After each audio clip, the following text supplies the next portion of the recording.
Hello. Tasty softy స్మూత్గా ఉండే perfect recipe banana pan cakes ఇంట్లోనే పర్ఫెక్ట్గా ఎలా చేసుకోవాలనేది ఈ వీడియోలో చూసేద్దాము. దానికోసం సింపుల్ ఇంగ్రీడియంట్సే ఏమీ ఎక్కువైతే ఏం అక్కర్లేదు. 2 బనానాస్ కొంచెం పండినవి తీసుకుంటే బాగుంటుంది. అది ఒక మిక్సీ జార్లో వేసుకొని దాంట్లో ఒక 2 ఎగ్స్ కొట్టుకొని వేసుకున్న తర్వాత దాంట్లో మీ టేస్ట్కి సరిపోను షుగరు, నేనైతే చిన్న కప్పుతోటి ఒక 1/2 కప్పు షుగర్ అయితే వేస్తున్నాను. ఒక 1/2 కప్పు షుగరు, తర్వాత ఒక చిటికెడు సాల్టు, దాంట్లో తర్వాత బేకింగ్ సోడా ఒక చిటికెడు, ఒక 2 డ్రాప్స్ వెనీలా ఎసెన్స్, తర్వాత 1 టీ స్పూను బేకింగ్ పౌడర్, ఇవన్నీ వేసుకొని ఈ మిశ్రమాన్ని మనం మిక్సీ పట్టుకుని ఫైన్ పేస్ట్ చేసుకోవాలన్నమాట. ఫైన్ పేస్ట్ చేసుకున్న తర్వాత ఒక బౌల్లోకి వేసుకొని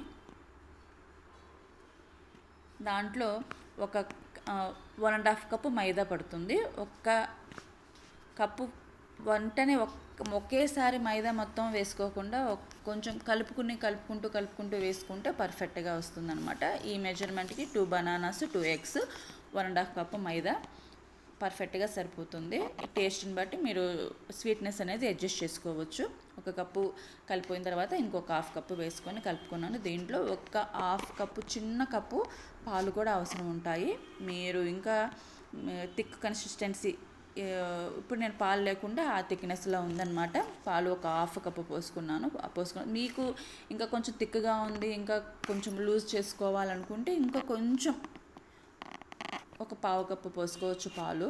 మీ అడ్జస్ట్మెంట్ చేసుకోవచ్చు. రిబ్బన్ కన్సిస్టెన్సీ వస్తే సరిపోతుంది అనమాట. మనం కేక్ బ్యాటర్ ఎట్లాగా రిబ్బన్ కన్సిస్టెన్సీలో చేసుకుంటామో అట్లాగా. దీన్ని కొంచెం ఎక్కువసేపు బీట్ చేస్తే లోపల లంప్స్ ఫామ్ అయ్యి చాలా పఫీగా వస్తుంది, టేస్టీగా వస్తుంది. ఇవి మాత్రం మనం సిమ్లోనే చేసుకోవాలి. స్టవ్ మీద పెనం పెట్టి సిమ్లో పెట్టి, పెనం కాగిన తర్వాత మీరు కావాలి అనుకుంటే నెయ్యితో చేసుకోవచ్చు. నెయ్యితో కన్నా కూడా ఆయిల్తో బాగానే ఉంటుంది, నెయ్యి అక్కర్లేదు. ప్యాన్ కేక్కి 1 స్పూన్ ఆయిల్ కూడా పట్టదు. ఇది చాలా హెల్దీ, ఆయిల్ ఎక్కువ అబ్జర్వ్ చేయదు, టేస్ట్ చాలా బాగుంటుంది.